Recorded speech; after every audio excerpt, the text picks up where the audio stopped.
Salut à tous, bienvenue à l'Arena MMA. Aujourd'hui, on va pronostiquer tous ensemble l'événement de Samouraï MMA chapitre 5. On est avec Mukendi, moi-même Lucas et nul autre que Faber du MMA Talk qui nous accompagne aujourd'hui. Comment ça va les gars? What's up? Ça va très bien et toi? Ça va très bien, merci. Je rappelle à tous que cette vidéo vous est présentée en collaboration avec Time Out. On va démarrer.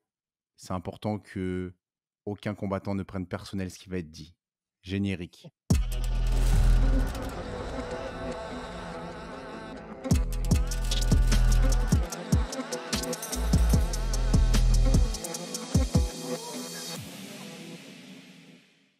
On va faire, la carte dans l'ordre. Donc les gars, on va commencer avec Olivier Rhin contre David Hubert Terrien. Olivier Rhin qui est, à 0-0 et 2-1 en amateur et David Hubert Terrien qui a 0-5 en professionnel et qui a énormément de combats amateurs, la plupart, des défaites. Écoutez, je vais y aller, je vais commencer, je vais briser la glace et après je vais vous écouter. Moi, de ce combat-là, personnellement, je vois, possiblement une fenêtre pour la première victoire de David Hubert-Terrien en professionnel. Pourquoi je dis ça? Parce qu'il a quand même une grande expérience et de son côté, Olivier Rhin a peu de combats, bien que ce soit un très bon prospect, en MMA. Face à 3 000 personnes, dans une grande cage en professionnel, l'expérience, ça joue et David en a une grande, donc je verrais bien une victoire par décision de David Hubert-Terrien. Faber, je te passe la parole. Yes, Olivier Rennes, quand même un bon prospect, comme tu as dit, c'est un gars qui a un très bon judo. J'aime aussi le fait qu'il s'entraîne avec Crew H aux Titans pour son striking. Pour ce qui est de David Hubert-Terrien, honnêtement, je veux juste y lever mon chapeau. Tu sais, c'est pas facile de se battre à toutes les semaines ou presque chez les amateurs, puis prendre des combats heavyweight, prendre des combats à tous les poids qui existent ou presque, puis pas gagner la majorité du temps. Mais honnêtement, récemment, je l'ai vu dans des shows amateurs avoir du succès. Ça augmente mon niveau d'intérêt pour ce combat-là parce que Olivier Rennes, comme tu as dit, pas beaucoup d'expérience, mais pour m'être entraîné un peu avec lui, c'est un gars qui, quand il est au sol, il est quand même lourd sur le top. Fait que moi, je pense que si Olivier Rennes est capable de lander ses takedowns de façon consistante dans ce combat-là, il pourrait être en mesure de gagner, surtout que David Dupont-Terrien est un gars qui sait un peu tout faire, mais principalement va vouloir échanger debout pour essayer de knocker son adversaire. Donc, je pense qu'il faut favoriser Oli ici. Donc, tu avec un pronostic, pour, Olivier Rhin. Ouais, ouais. Parfait. Mukendi? De mon côté, entre les 2, entre Olivier Rhin qui a une petite expérience en amateur, mais qui a quand même une ceinture noire en judo qui pourra peut-être l'aider, lors des phases, de lutte. Contre David Hubert-Terrien qui a une grosse expérience en amateur. À mes souvenirs sur ses 30 combats amateurs, il a eu, 6 victoires et sur ses derniers combats pro, 5, il a eu 5 défaites. Donc moi aussi je tenais à lui lever mon chapeau, mais je vois une victoire de Olivier Rhin. Parfait. Bon, bah, c'est bien, j'aime bien le fait qu'on soit pas, tous, qu'on n'ait pas tous le même pronostic. Comme ça, on pourra toujours dire: «Ah, il y en a qui avaient raison». Mais, ouais, je lève également mon chapeau à David Hubert-Terrien qui, comme a dit, la page Samouraï MMA, devra avoir sa photo à côté du mot résilience. Courage aux 2 combattants. On va passer au combat qui suit. Scott Rodriguez contre Béchir Lahabidi. Béchir Lahabidi qui nous vient directement de Tunisie et Scott Rodriguez, qui s'entraîne, ici à, JKS, c'est ça? C'est ça. 5-2 en amateur, numéro 2 au Canada et au Québec en bantamweight pour Scott Rodriguez. Personnellement, j'ai pas réussi à trouver beaucoup de choses sur son adversaire. Je me suis un petit peu renseigné aussi sur Scott Rodriguez. Apparemment, c'est un gros, gros prospect et donc je vais y aller avec, une victoire en soumission comme ses 2 précédentes victoires pour, Scott Rodriguez. Pourquoi pas un petit, rear naked choke? À vous messieurs. Yes, écoute, Scott Rodriguez je vais aller, yes. Scott Rodriguez, comme tu dis, c'est un très bon prospect qui s'entraîne au JKS. Ce qui est cool des nouveaux prospects, c'est qu'ils sont vraiment complets. On en a beaucoup sur cette carte-là, des gars comme ça, Ouais. que c'est pas un spécialiste nulle part. C'est un gars qui, oui, il a des victoires par soumission, mais c'est rendu aussi à la décision chez les amateurs. Il a affronté des bons combattants en général. Béchir, comme tu as dit, c'est un fantôme, là. Tu sais, l'info que j'ai sur lui, c'est son âge, son gym, puis il vient de Tunis. Donc, c'est un peu dur de. J'ai vu une vidéo qui fait des pads avec Manu aussi. Fait que, écoute, je me fierais pas à une vidéo de pads pour dire, c'est un striker, ni rien, je le sais pas. Mais Scott Rodriguez, très bon prospect. Je l'ai vu se battre à quelques reprises chez les amateurs. Puis, le gars, il est solide. Il s'entraîne avec des autres prospects amateurs qui sont solides, dont son frère. Je pense qu'on va voir plusieurs gens là, de ce gym-là, justement, dans le futur, sortir sur la scène professionnelle québécoise. Fait que c'est le premier de la gang. Je suis excité de voir ça. Puis, j'ai pas le choix de le pick ici, vu que j'ai aucune idée c'est qui l'autre. Puis, il n'y a rien de disponible. Ouais, pas facile. Ok, moi, en toute sincérité, j'ai pas d'informations aussi sur Béchir Labidi. Et donc, j'ai pu voir les combats de Scott Rodriguez. Forcément, je vais aller avec Scott Rodriguez, mais c'est vraiment à défaut de ne pas avoir d'informations sur Béchir. C'est un combat qui est à 125 livres et cette catégorie des 125 livres, moi, elle me plaît beaucoup au Québec. Il y a beaucoup de très bons prospects. Euh, L'idée, bien évidemment, par Tommy Morrison. On va revenir bientôt sur son prochain combat. C'était ma petite parenthèse, 125 livres. On va passer au prochain combat et là, on a de quoi parler. On a de quoi analyser. C'est Eric Caiolo contre Antoine Chaput. Les deux sont à 0-1, mais les deux sont des bons, voire très bons combattants pour des 0-1. C'est deux grands travailleurs. À chaque fois que je suis passé au Tristar de Montréal et à celui du Rive Nord, je vois toujours Eric Caiolo qui est là, qui s'entraîne. Antoine Chaput, il a 21 ans, il est à temps plein dans le MMA. Il va pas à l'école, il travaille pas, il est à fond dans le MMA. Donc on a là, selon moi, un banger, un gros combat. La question que moi je me pose, c'est est-ce que la lutte de Eric Caiolo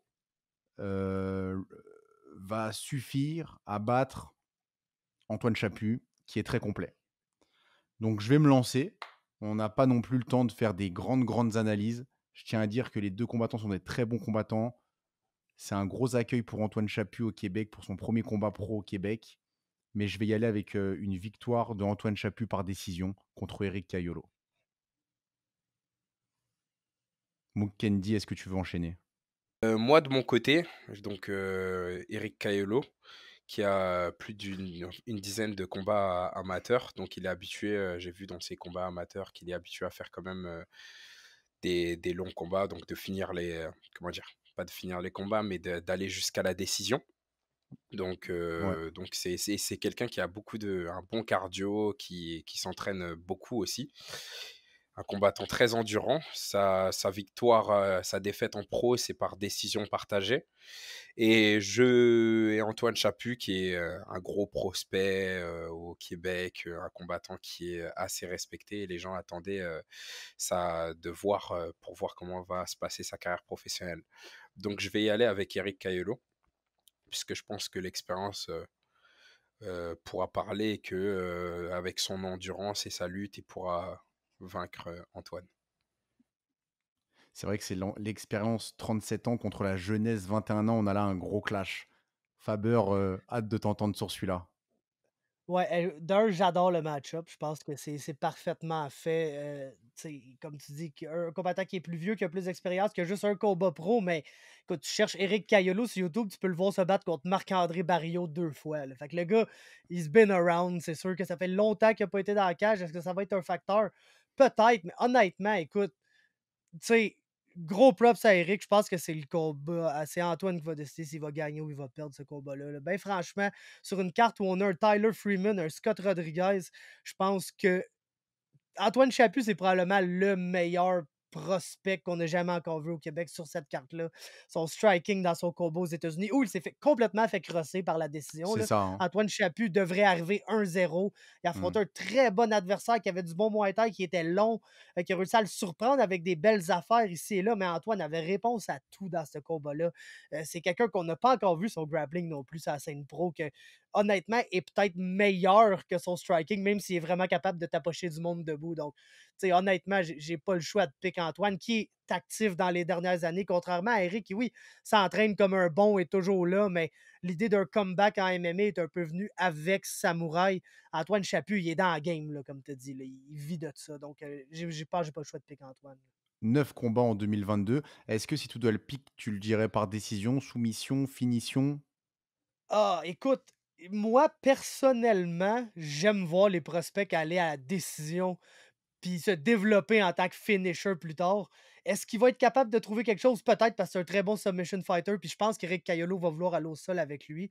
Fait que, tu sais, une Ouais, soumission, ça me surprendrait pas, mais Caiolo, il est tough, là, tu sais, oui. faut vraiment pas dire: «Ah, c'est comme c'est juste un adversaire pour Chaput». Pas du tout, c'est vraiment du bon matchmaking, puis si Chaput, il fait pas bien ses affaires, il va perdre ce combat-là, là. Fait que, je pense que décision, ça ferait du sens. Parfait. En tout cas, on est très, très hype pour ce combat. Alors, on enchaîne avec un autre gros combat. Bah là, on a que des gros combats, mais là, on aura que des gros combats encore. Alan Girard contre Tyler Freeman. Girard, 2 défaites, mais contre Lauzon et Ramsey. Donc, quand même, un gros striker de ce que j'ai vu. Faut pas le sous-estimer. De son côté, c'est le premier combat pro pour Freeman. Et si je dois y aller avec un pic, les styles font les combats. Et selon moi, le style de Freeman est approprié pour battre Alan Girard. Selon moi, selon mon humble avis, qui ne vaut rien en soi. Mais je pense que Freeman va lutter Girard et va amener le combat vers une finition. OK, ben, écoute, c'est un gros combat comme tu dis. J'aime dire qu'Alan Girard est dans la lignée des Strania Gavrilovic. Là, on en a 2 sur cette carte-là qui sont de un peu de cette descendance, genre vraiment tough, brawler, frappe fort. Tu sais, game de se battre dans tous les aspects, mais principalement Alan Girard, ce qu'il veut faire, c'est courir après toi, lancer des crochets, essayer de te knocker.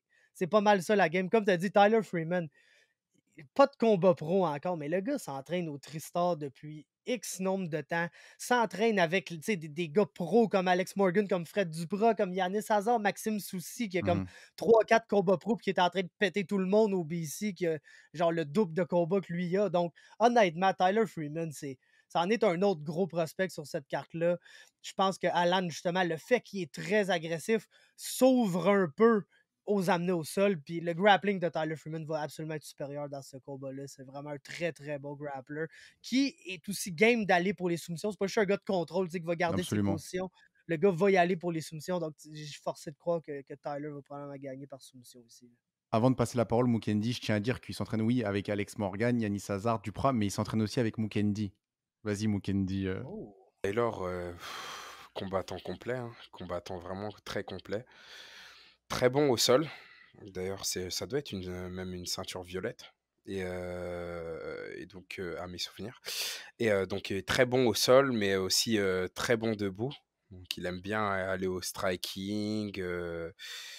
Et donc, entre les deux, j'ai regardé le combat de Alan Girard. J'ai regardé ces deux combats, ces deux défaites contre des gars durs. Puisque Lawson et Ramsey, il rentre beaucoup dedans.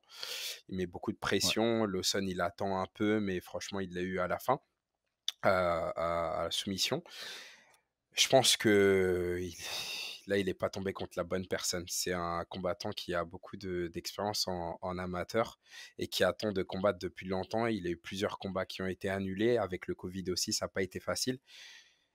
Tyler va l'emporter. par soumission, finition, décision, Sou- si tu dois te laisser sou- aller à. Soumission, soumission au deuxième round. Ça marche, ça marche, ça marche. C'est pas facile hein, de faire des pronostics. On connaît pas tous les combattants, mais on connaît tout le monde connaît au moins quelqu'un qui le connaît. Donc c'est vraiment important. Je le rappelle que ces pronostics-là sont des pronostics sportifs. Et si des combattants nous font mentir, bah, félicitations à eux. Et c'est important de prendre ça de la bonne manière. De toute façon, s'ils vont à l'UFC, ils n'auront pas le choix d'être confrontés à ce genre de paroles. Prochain combat, Souaib Damani contre Irvine Molina. Souaib Damani, 37 ans, une grosse expérience en stand-up, taekwondo, kickboxing, boxe thaï, ceinture violette en jiu-jitsu brésilien. Donc on a là quelqu'un de très complet contre Irvine Molina, qui est à 2-2. Souaib est à 2-1 et qui est vraiment pas à sous-estimer. Irvine Molina, selon moi, là aussi, on a un beau match-up. Ça va être un combat. C'est un combat qui, sur le papier, me paraît très équilibré. Je sais pas ce que vous en pensez. J'ai eu du mal et j'ai toujours du mal à me décider. Et donc, vu qu'on doit faire un pronostic, je vais y aller pour l'expérience de Souaib Damani qui s'entraîne maintenant depuis 9 mois au Québec et je me dis que ça lui apporte encore une expérience en plus et je le vois l'emporter contre Irvine Molina par décision. Mukendi. Souaib, Damani, comme tu l'as dit, tu l'as bien mentionné, une grosse expérience, que ce soit même en jiu-jitsu, il a été champion, je crois, de Tunisie en jiu-jitsu. Je sais pas s'il est ceinture, peut-être, ceinture noire en taekwondo, si je ne me trompe Oui, et c'est ça. donc il a beaucoup d'expérience dans divers, sports de combat, notamment aussi dans l'MMA et je pense que Irving, c'est pas la première fois qu'il combat au Samouraï MMA, je crois, Irving et on Ouais, en effet, si je me trompe pas, je veux pas dire de bêtises, il a perdu contre Ramsey, c'est ça Faber? Yep. Il a perdu contre Ramsey. heu et donc on lui donne quand même des gars très solides et je pense que Souaib, va gagner ce combat. Parfait. Donc, ouais, ça, c'est le combat où je pense que je vais aller avec le pic risqué pour être bien franc avec vous parce que, écoute, Irving Molina, c'est un fou furieux. C'est ça qui fait, le gars va commencer le combat en allant de l'avant, lancer des longs kicks, des longues strikes, puis il va vraiment mettre beaucoup de power dans tout ce qu'il fait. Peut-être à son détriment, là, d'après moi, ça doit pas être beau à voir, tu sais, comme à la fin du combat, s'il se rend jusque-là. C'est pas souvent rendu jusque-là, là, dans son cas, par exemple. Pour ce qui est de Souhaib, c'est vrai qu'il a beaucoup d'expérience, tout. Malheureusement, le seul combat que j'ai vu de lui en MMA, il se battait vraiment contre un autre fou furieux, mais qui avait pas de grappling. Au niveau négatif de grappling, le gars tenait la tête pour essayer une guillotine quand Sweb était rendu littéralement en mount sur lui. Puis, tu sais, j'ai pas vraiment vu la capacité de Sweb de finir ce gars-là au sol, bien qu'il était complètement pourri au sol. Ce qui me fait penser que Irving va avoir plusieurs opportunités de faire ses niaiseries. Puis, j'ai l'impression qu'on a justement un gars qui veut essayer autant en striking qu'en grappling, de plus contrôler l'action, d'un peu réduire le pace du combat contre quelqu'un qui va vouloir pousser le pace du combat comme un malade mental. Donc, c'est soit que ça va très bien marcher pour Sohaib, puis il va complètement le contrôler pendant tout le combat, ou soit que ça va vraiment pas bien marcher, puis il va se faire finir par Irving. Puis, je pense qu'il faut y aller avec au moins un pic risqué par carte. Fait que, moi, y aller pour Irving. Il y a tout le temps des Mexicains qui viennent à Samouraï se battre. Ils ont tout le temps plein de cœur, font de super belles affaires, gagnent jamais. Je le souhaite pour le Mexique, man. Et je le souhaite à Swag aussi, ça a l'air d'un super bon gars, là, mais je le souhaite pour le Mexique, man. Il leur en faut au moins une à quelque part un moment donné, Mmh tu sais. mh. Mmh. Beh, justement, le prochain, ce sera aussi peut-être lui. On a Isaac Blay contre Mauricio Cruz, donc Isaac Blay 2-0, Mauricio Cruz 1-4, un combat à 135 livres. J'ai eu la chance, d'interviewer Mauricio Cruz, c'est pas encore sorti, mais vraiment son histoire, elle m'a touché. La dernière fois qu'il est venu à Samouraï, donc les 2 dernières fois, il a pris 2 défaites contre des adversaires vraiment pas faciles, là, je tiens à lui dire. Notamment, Mehdi Zenven, je sais pas si je le prononce bien, mais pas facile comme adversaire. Et Mauricio, il m'a expliqué que la dernière fois qu'il est venu à Montréal, c'était tout seul, sans coach, qu'il avait lâché, son équipe l'avait lâché. Le mec, il a 22 ans, il est venu tout seul dans un pays, il connaît pas la langue. Il va dans une salle où il est l'ennemi, pour toute la salle et il y va quand même. Il se bat sans coach, il se rend à la décision. Je trouve ça très, très, très, très beau comme histoire. Il m'a expliqué que maintenant il a une team, qu'il est organisé, qu'il va venir, à Montréal avec son équipe. Donc, touché par l'histoire de Mauricio Cruz et de l'autre côté, on a Isaac Blay, 2 victoires, heu, gros prospect aussi. Il a battu, Dominique Lacroix que je connais bien, avec qui je m'étais entraîné pendant un moment et là, ça va être à mon tour d'y aller avec le choix risqué. Je vais piquer Mauricio Cruz pour l'histoire, pour, pour la belle histoire. Bien que c'est un pic qui est, donc risqué parce que, il est plus motivé par, l'émotionnel que par le rationnel. Mais j'y vais. Les 2 sont agiles au sol. Heu, la facilité serait de dire Isaac, mais je vais dire Mauricio et je vais même dire par décision. Allez, par décision, je vais pas non plus aller trop loin. Mukendi, vas-y.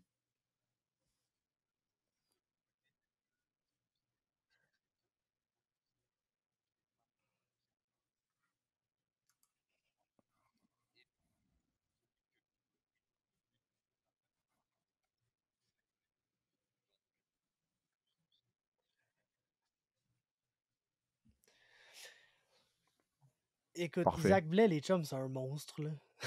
Franchement, là, Isaac Blais, c'est un petit phénomène, là. Malheureusement, ça fait longtemps qu'on l'a pas vu, mais c'était le genre de Tommy Morrison. Je pense que Fred Duprat était peut-être le Tommy Morrison de TKO, mais Isaac Blais était pas loin de ça. Excessivement agile, en général, dans tous les aspects du combat. Le gars lève ses jambes extrêmement haut, est capable de. Tu sais, c'est un gars qui est de Kung Fu Patno avec Sifu Patrick Marcel à Gatineau, où ils font, tu sais, c'est vraiment probablement le gym Patno où il y a la meilleure base dans martial mix. Ils font beaucoup de grappling, beaucoup de choses comme ça, mais ils ont quand même le style un peu bizarre avec beaucoup de spinning kicks, beaucoup de kicks, sont très, très, très habiles debout. Puis Isaac Bless, pas pour rien qu'il s'appelle Spider-Man. Il a des longues jambes, puis il rentre partout, man. J'ai roulé avec ce gars-là, il prenait mon dos, puis j'étais genre, mais ça me c'est bizarre de la façon dont tu le fais. Fait qu'honnêtement, tu sais, j'ai pas le choix de pick Isaac, mais moi, Mauricio Cruz, c'est mon préféré, là. Isaac, c'est mon ami, mais Mauricio Cruz, c'est mon préféré. Je l'adore, ce gars-là, man. Il dira jamais non à rien. Puis la liste de gars qu'il a pogné ici, c'est Ouais. ridicule, là. Ça n'a aucun sens. Puis c'est pourquoi que je recommande publiquement que quand que ce combat-là va être fini, il book Mauricio Cruz contre Samuel Giguère, man. C'est le combat parfait. Les deux peuvent se rejoindre un pas. Ça va être magnifique, man. Puis les deux vont avoir une chance de gagner ce combat-là, mais bref, non, Isaac va gagner probablement par soumission aussi. Parfait. Ensuite, on a, Simon Lagarde contre Gordon Cunningham. Là, ça va cogner, ça va cogner. Les 2 sont là pour cogner. Le round d'observation, va passer à la trappe, je pense, hein, après on ne sait pas. On est sur un combat, donc 185 livres, plus gros combat de la carte, je crois, si je me trompe pas, c'est eux les plus lourds. Heu, ouais, non, non, ouais, ouais, c'est eux les plus lourds, c'est eux les plus lourds. Donc c'est ça, ça va taper. Gordon Cunningham, c'est un kickboxer. Je pense qu'il va vouloir, il va vouloir kickboxer contre, Lagarde. Les échanges vont être vifs, les échanges vont être lourds et j'ai l'impression que Lagarde est très déterminé pour celui-là. Il a la frustration de ne pas avoir combattu la dernière fois. Donc je vais y aller avec, Lagarde par, KO ou TKO? Faber? Yes, ça, quand je disais qu'il y a deux combattants sur cette carte-là qui sont dans la lignée Strania-Gavrilovic, Simon Lagarde, c'est l'autre. Puis, tu sais, pour cette raison-là, c'est sûr que selon moi, c'est un match-up qui avantage quand même grandement Gordon Cunningham au niveau du style.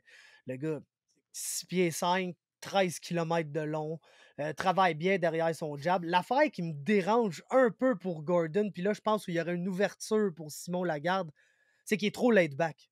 Il est vraiment trop laid back. Si le gars, on dirait, il était comme je sais pas comment dire, c'est bizarre, mais le gars, il est smooth, mais tu sais, t'as smooth et concentré ou t'as smooth et genre nonchalant. Des fois, il a l'air un peu nonchalant, ce qui Ouais, fait que ses adversaires, qu'on dirait qu'ils ne devraient pas être dans le combat avec lui, finissent par être dans le combat avec lui. Puis s'il est pour laisser Simon être dans le combat avec lui, ça se peut que ça finisse très, très mauvaise idée. mal pour lui parce que sais, souvent, ces grands combattants-là qui servent beaucoup de leur jab, ils ont des mauvais réflexes en essayant de circle out. Puis, tu sais, s'il sort le menton bien haut, ça se peut qu'il se réveille là, après. Fait que je vais quand même pick Cunningham pour le style match-up qui, selon moi, est comme quand même complexe pour Simon Lagarde. Mais si j'en ai un que je le sais qu'il va rentrer tête première là-dedans, puis complètement ça a créé, là, c'est Simon Lagarde. Fait que très, très, très excité pour ce combat-là. De mon côté, je pense que Gordon Cunningham va poser quand même problème à Simon Lagarde. Donc ça va être un combat, difficile pour Simon, parce qu'il faudra vraiment qu'il casse la distance avec Gordon, tout ça. Mais en fait, je vois bien Gordon donner une ouverture à Simon et comme tu le mentionnais tout à l'heure, je vois bien ce combat, finir, avec un KO. Un KO, donc étant donné que c'est vrai que Gordon est un combattant complet, aussi, ça va, son sol au sol, j'ai vu qu'il se débrouillait bien. Si ça reste debout, je vois Simon Lagarde gagner.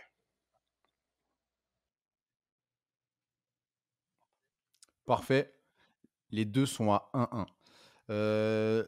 Tommy Morrison contre, du coup, Edwin Martinez. Donc Edwin Martinez qui a 1-0, Tommy Morrison 2-0, 125 livres. Je vais y aller rapidement. Je vois juste pas Tommy Morrison perdre. J'arrive pas à avoir cette cette possibilité dans mon cerveau. Donc je vais tout simplement dire victoire de Tommy Morrison et je le vois même aller chercher sa première finition en professionnel. Donc je vais y aller, tout simplement, une soumission de Morrison et pourquoi pas au premier ou au deuxième, mais pourquoi pas au premier. Victoire de Tommy aussi, si je devais dire comment ça allait se passer, je le vois bien le soumettre aussi. Tommy, il est fort, hein, au sol. Il est très, très fort au sol. Il est, très complet parce qu'il est, j'aime bien le voir aussi, debout, vif, un bon striking. Très actif. Mais, je le vois bien finir ce combat-là au sol, ce serait vraiment beau, ouais. Faber, est-ce que tu peux nous parler un petit peu d'Edwin Martinez? Je pense que ceux qui nous écoutent, on parle de Tommy Morrison. On pourrait, hésite pas aussi à un petit peu plus décrire Tommy Morrison pour ceux qui pourraient ne pas le connaître, parce que on part du principe que tout le monde le connaît, mais en effet, tout le monde le connaît peut-être pas. Donc vas-y, Faber. Yes, Edwin, encore dans la catégorie des fous furieux, là, je pense qu'on peut le mettre, puis à son détriment, là. Malheureusement, il est bon, là. Le gars, il est explosif, il a l'air très athlétique. Pour vrai, il est fait tout petit, super, super explosif, génère du bon power pour un flyweight. Cependant, il n'y a rien qui lance qui n'est pas 100% power. Autant une strike qu'un takedown attempt que, oh, regarde un armbar là, puis il va se lancer, mais 4 kilomètres trop loin du armbar, va donner la position. Puis, tu sais, c'est un peu ça, je pense, la clé du match-up ici, c'est que tu as un gars qui va faire sûrement plein d'erreurs en essayant d'être trop agressif. Puis tu as mis peut-être une petite tendance de slow starter là, qui se développe chez les pros. Mais comme vous avez dit, le gars, il a une très bonne boxe. C'est, je pense, principalement un wrestle grappler, dans le sens qu'il veut amener ses adversaires au sol, il veut essayer de soumettre ses adversaires, travailler là. Ses takedowns n'ont pas autant bien sorti qu'il l'aimerait chez les pros à date. Là, il va avoir un gars qui va se lancer au complet dans son takedown.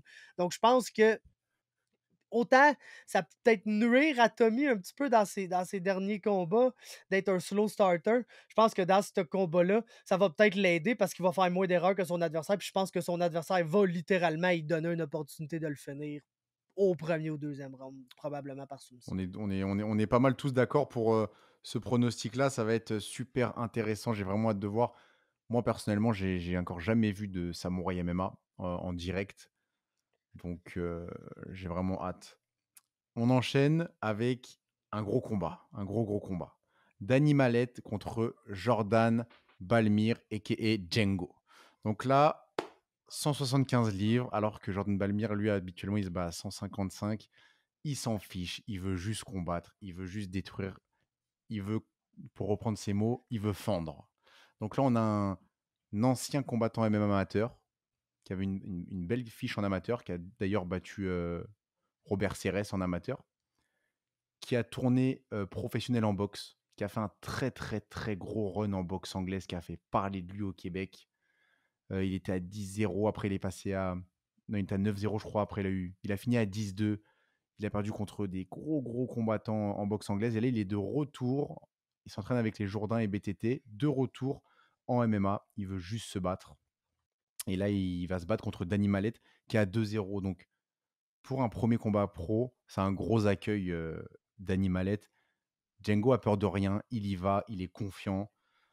Dani, c'est un gros striker, de ce que j'ai vu. Mais j'ai peur qu'en termes de striking, battre un gars qui est aussi fin en boxe anglaise que Balmir, c'est pas facile. C'est pas facile. Donc, encore une fois, les combats sont définis beaucoup par les styles. Je vois bien une victoire de Jordan Balmir par finition. Bien que Dani Malette m'a énormément impressionné dans ce que j'ai vu de lui. Selon moi, le tacticien et le technicien qu'est Jordan Balmir va faire en sorte qu'il va gagner. Faber, j'aimerais bien t'entendre sur ça. Écoute, honnêtement, je pense que c'est le seul match-up sur la carte que je peux sincèrement pas prédire gagnant. Pour être Ok. bien honnête avec toi. Parce que, oui, je donnerais un petit edge au niveau du striking pur à Jordan Balmir, au niveau de la boxe. même pas comparable, mais Danny Mallet, c'est un très bon kickboxer, quelqu'un qui a beaucoup d'expérience en striking aussi, qui était, tu sais, selon TKO, un des très bons strikers qu'on avait dans la cage en général. Puis c'est lui le plus gros, c'est lui le plus long. Puis oui, Jordan a très bonne boxe, mais si Danny décide qu'il kick dans les jambes puis qu'il reste, tu sais, très loin dans un range plus kickboxing, c'est là que je le sais drette pas ce qui va arriver, honnêtement, man. Pour être bien franc avec toi, là, ce combat-là, puis c'est Ouais, pour ouais, ça que ouais. c'est peut-être mon combat. Ben, c'est pas mon combat préféré sur la carte parce que, tu sais, je vais le dire tantôt, il y a un des combattants sur la carte qui est un de mes combattants préférés ever, là, donc c'est sûr que ça va être son combat, mon combat préféré. Mais, man, ce fight-là est absolument Eh, incroyable. ouais, ouais, ouais, Si vraiment. les deux gars étaient dans la même division de poids dans la vraie vie, j'aurais tendance à pick Jordan Balmire. Le fait qu'il est vraiment plus petit puis que Ouais, le ouais, ouais. kickboxer va être le plus long puis le plus gros des 2, Ouais, c'est ouais. ça qui fait qu'honnêtement, man, je peux pas C'est te le dire compliqué. qui va gagner, man. Bah ouais, je comprends, il y a une grosse différence. Mukendi, qu'est-ce que t'en penses? Comment dire? Quand je vois le style de Balmir, c'est un style, assez agressif, que ça soit en boxe. Donc, il a un striking, agressif et faut faire attention à ses points parce que, peut-être de toute cette carte, ça doit être, potentiellement le meilleur, boxeur et Mmh. je connais pas par contre son niveau au sol. Dany Mallet, j'ai été impressionné, tout à l'heure quand je regardais ses combats en pied-point. Il a quand même un bon striking et bon, il peut avec le la taille, tout ça, il pourra garder le combat peut-être, à distance. Mais bon, faut faire des pronostics donc je vais aller avec Jordan Balmir. Je vais aller avec, Balmir parce que, pourquoi? Parce que, bah, faut faire un choix entre les 2. Et Il y ouais. a il y a Ouais, certains ouais. pronostics que j'ai du mal à faire. J'ai du mal à voir ce combat-là. Par exemple, le combat de Tommy Morrison, je vois Tommy gagner. Mais celui-là, j'ai du mal à le voir donc mais je vais aller avec Balmir. On verra. Toi, Faber, tu nous as dit, Dany Mallet? Il s'est il a Écoute, je vais pick Danny parce que vous piquez Jordan les deux, OK. ouais. On va faire ça de même. Ouais. Parfait.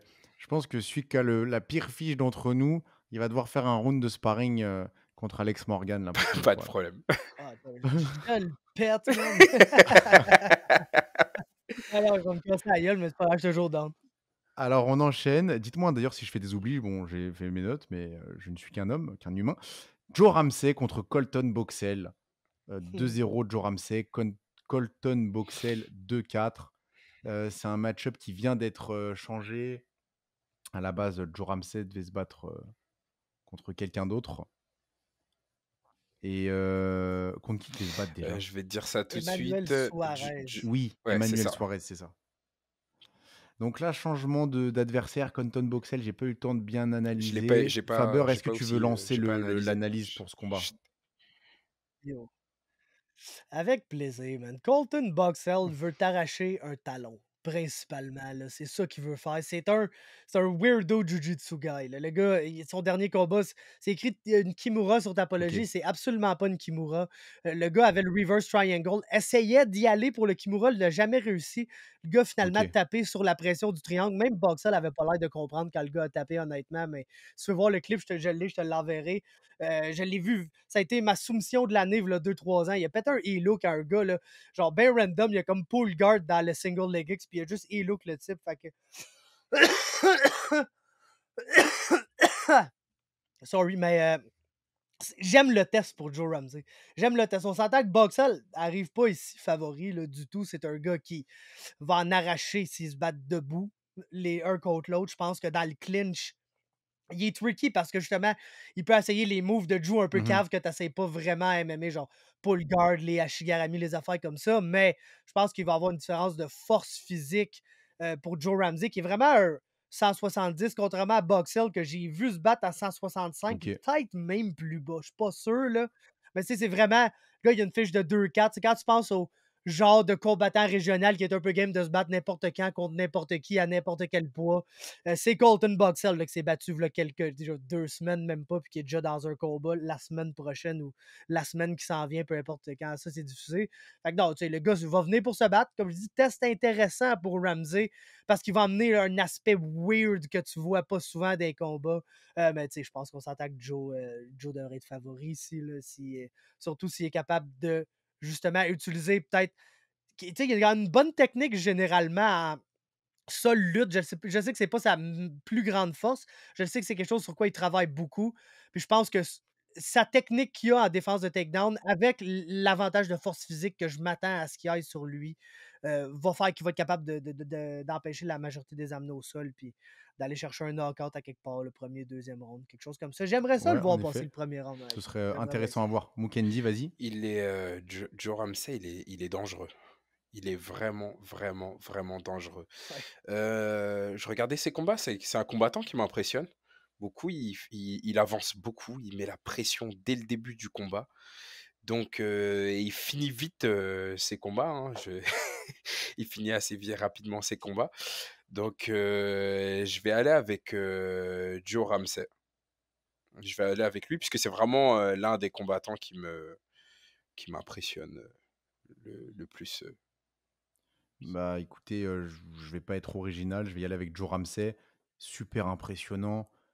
Son combat le dernier contre Alan Girard, les coups de coude là, honnêtement, les coups de coude, j'avais mal quand j'ai vu ça, j'avais vraiment mal.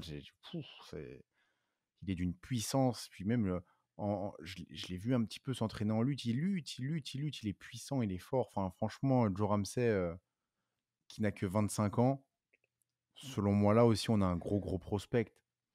Parce que 25 ans MMA, c'est quand même jeune.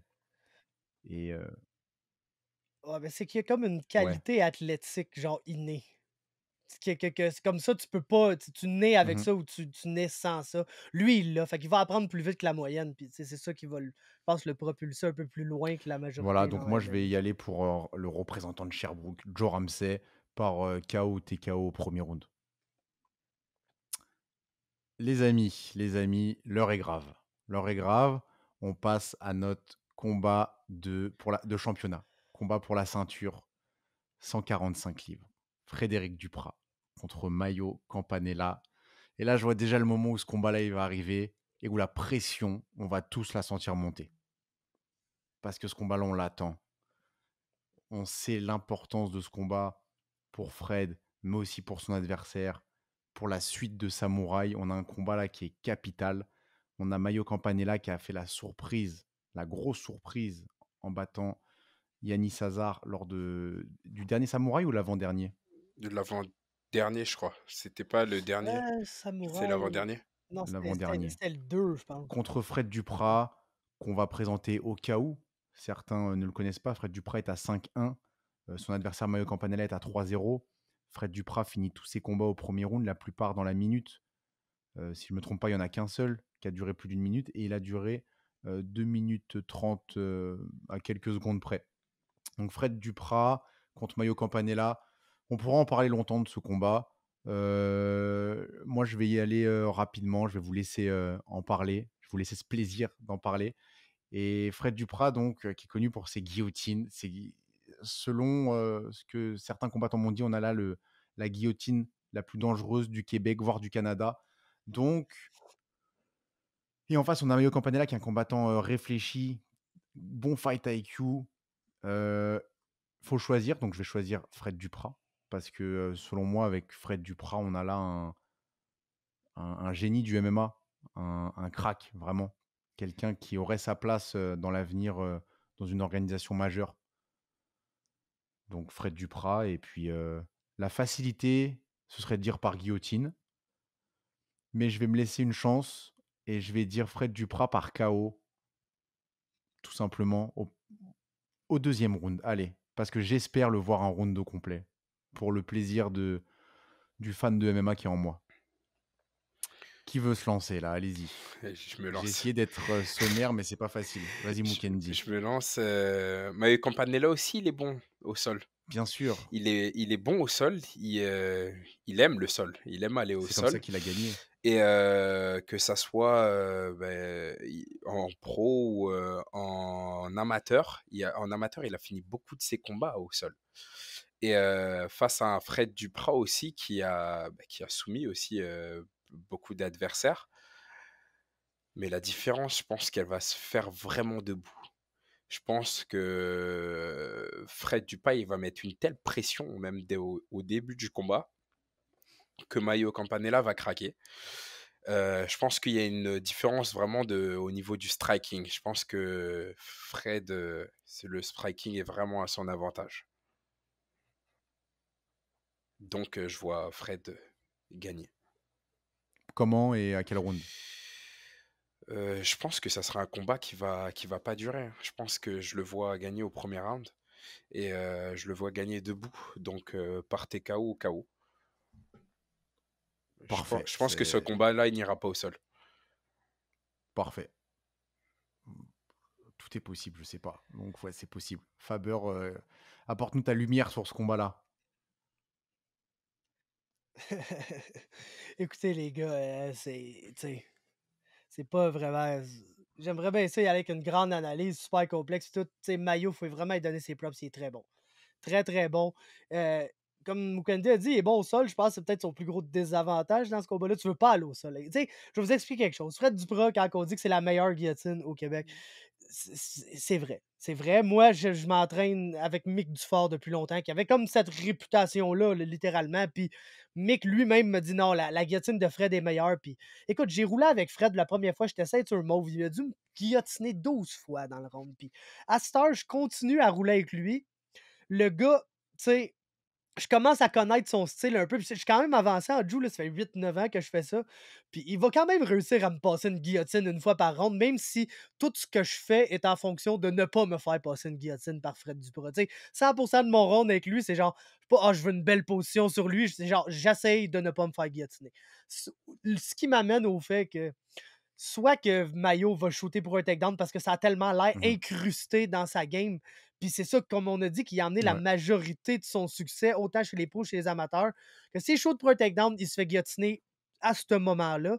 Puis s'il shoot pas pour un takedown, ce qui serait tout à son avantage, ben Fred va y courir après comme un fou furieux en essayant d'avoir une opportunité dans le clinch. Puis Fred, c'est quelqu'un comme un Brian Ortega que dès qu'il y a une main sur toi, tu es en danger de te faire soumettre. Donc, honnêtement, c'est Fred Duprat par guillotine à la première échange de grappling qui va être au premier round parce que c'est soit que Fred Mmh. va provoquer le takedown avec ses attaques de striking, ou soit qu'il va courir après juste pour avoir une main sur lui, puis essayer sa guillotine pareil, d'un esti d'angle pas possible, que Mayo, qui a de l'expérience en grappling, va se dire ah, je me suis jamais fait taper en guillotine de cet angle-là, donc je suis correct. Puis 10 secondes après, il va faire comme Quentin Arola, puis il va s'endormir sur lui. Parfait. Bon, bah, on est tous un peu, à peu près unanimes sur, le résultat de ce combat. On a vraiment hâte, on enchaîne parce qu'on est pris par le temps, mais on pourra en parler longtemps. Ceres contre Jesse Ronson. Donc là, on a un autre combat pour le titre, la ceinture des 165 livres. Ceres, qui est hongrois, mais québécois d'adoption, ancien militaire déployé en Afghanistan. Une grosse, grosse histoire. Il combat pas seulement pour, pour la victoire, il combat pour sa famille. Il, il a une histoire avec lui, c'est pas juste un combat pour lui. Il a des grosses ambitions aussi d'aller dans une ligue majeure telle l'UFC ou autre par la suite. Et il est contre Jesse Ronson, qui est peut-être un des gars qui a le plus d'expérience au Canada, dans le sens où il a combattu à l'UFC plusieurs fois, il a combattu au PFL. Le mec a l'habitude des combats, quoi. Il sait ce que c'est le MMA. Et c'est le plus gros test, je pense, pour Ceres à date. Donc, un gros, gros, gros combat, gros match-up. C'est dur de pas y aller dans son analyse, de ne pas se faire biaiser par ses émotions. Donc, je pense que moi, je suis biaisé par mes émotions et je me déçois moi-même. Ouais, ouais, ouais. Mais je pense quand même que Ceres va gagner. Pourquoi? Parce que c'est un animal dans la cage. C'est un animal. C'est un animal. Lui, Jesse Ronson, il est plus contrôlé, plus tactique, plus round d'observation, etc. Et je pense que contre Ceres, ça va être fatal. Et je vois Ceres gagner au premier round. Faber. Yes, ok. That's the one, là, d'un, là, Ouais. c'est ça le combat. Quand je vous dis qu'un de tes fighters est un de mes fighters préférés ever, Oh, Jesse the Ronson, body le Body snatcher is Snatcher, your man. favorite. Le Ok. seul, l'unique, man. Oh, oh, ouais, un de mes combattants préférés de tous Ouais, les temps. Le gars, depuis sa première run dans l'UFC où il a perdu 3 split decisions contre genre Prazeres, Trinaldo puis Kevin Lee, qui sont ouais, tous comme montés ouais, des c'est rankings terrible. ou tout près d'eux par après. J'ai été vendu son style. Le gars, c'est un cowboy de l'Ontario. Il n'y a pas rapport d'où ce qui vient. Le gars devrait venir tout droit de l'Alberta, là. C'est un malade mental. Je l'adore. Il a tellement de charisme. C'est un peu son rôle aussi là, de venir au Québec puis Ouais, genre ouais, péter ouais, nos ouais, c'est favoris, le là. méchant C'est dans le comme pas film. mal ça qu'il fait.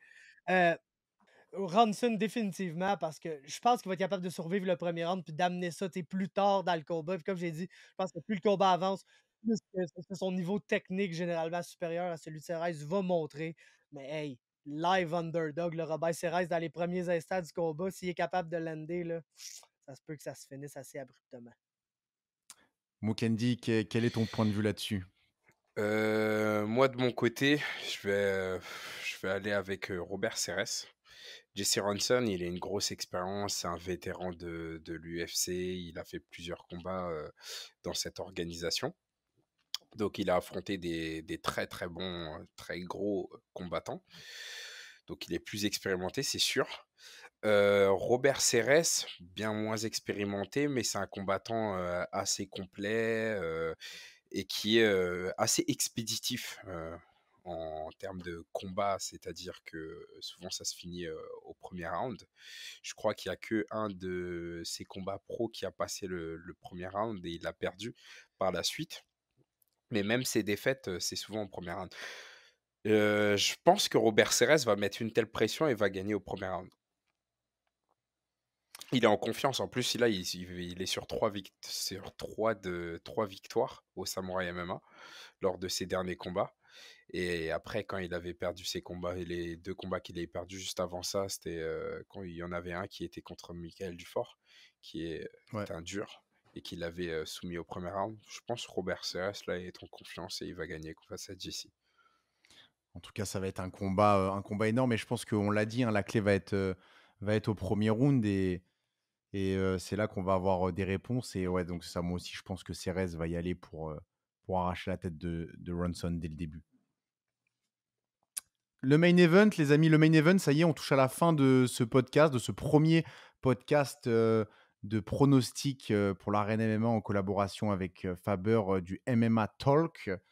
Alex Morgan contre Łukasz Demchur. C'est comme ça que ça se dit. Donc, difficile de ne pas dire Alex Morgan, tout simplement parce qu'Alex Morgan, c'est Alex Morgan. On parle d'un combattant niveau UFC, un combattant complet. On pourra en parler longtemps également. Je vais vous laisser le faire. Il est contre Łukasz Demchur. Je vais peut-être plus parler de Demchur. Demchur qui est quand même connu en Pologne, connu dans sa ville de Poznan, qui est un combattant complet, un peu du style de Morgan. Et il vient ici totalement décomplexé. Il sait ce qu'il attend. Il sait que Morgan, c'est un crack. Et il est prêt à y faire face. Donc ça, c'est intéressant. Parce qu'on ne veut pas non plus voir une destruction en 10 secondes. Et je pense qu'on va avoir un beau combat. Mais mon pronostic va aller à Alex Morgan. Parce que Alex Morgan, c'est Alex Morgan. On le connaît tous. Il était à 2 doigts de signer à l'UFC. Malheureusement, ça ne s'est pas bien passé pour lui au Dana White Contender Series. Mais je suis sûr que ça se passera mieux une prochaine fois. Et donc, c'est ça. Donc, dans notre main event, je vais dire Alex Morgan. Et si je dois dire, je vois quand même Łukasz résister un round ou deux. Mais je vois pas le combat aller plus loin que le 3e round. Possiblement le 2e round. Donc, je vais dire Alex Morgan par finition au 2e ou au 3e. Je suis indécis ce soir. Pour ma part, moi,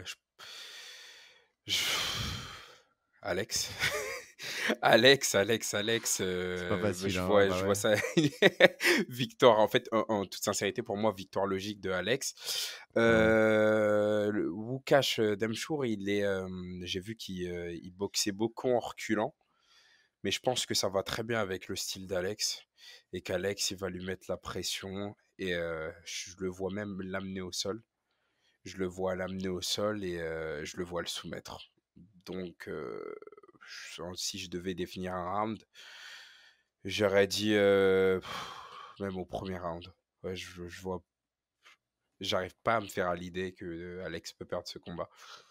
Et même si c'est le sport et qu'on sait jamais ce qui va se passer, mais Alex, je le vois bien, je le vois finir ce combat en fait. Je le vois pas du tout aller à la décision et je le vois finir au premier round.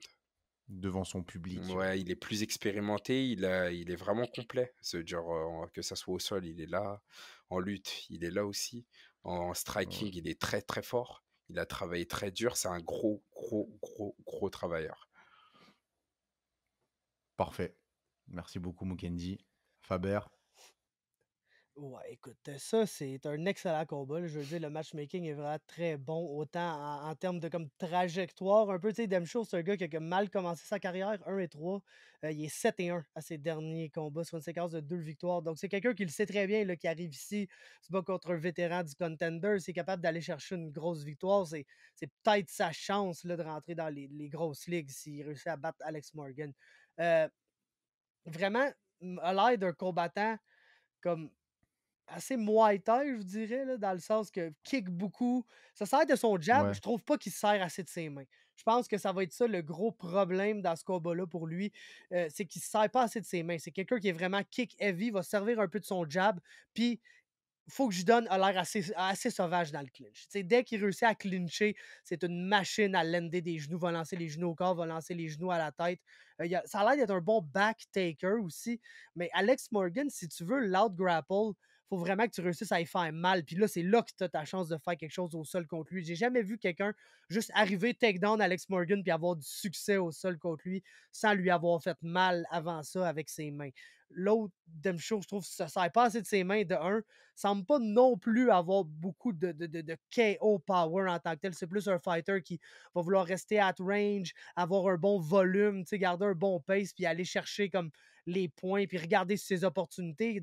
Mettons, il set up assez bien son head kick. Il faut qu'Alex fasse attention avec ça, mais généralement pas un combattant qui semble avoir beaucoup de one punch power, ce qui Ouais. semble être un peu, malheureusement, la manière d'atteindre Morgan, c'est soit d'y faire mal avec un punch ou de le surprendre avec un punch. Une affaire comme Jourdain avait fait dans le temps, mais bref, je pense qu'on doit favoriser Alex ici. Je pense que ça peut se rendre à la décision. Il y a vraiment un bon adversaire devant lui. Puis j'aimerais ça, moi, voir Alex revenir après son combat au contender, puis faire un bon 3 rounds soutenu où il lance, c'est sa main droite là, qui va être le gros X-Factor dans ce combat-là parce que Demchour, les peu de fois que tu le vois décider de rentrer avec une combinaison, ce qu'il fait, c'est beau, c'est quand même droit, mais il est ouvert au counter. Puis si Alex Morgan décide de lancer le piston en counter, ça va faire très mal.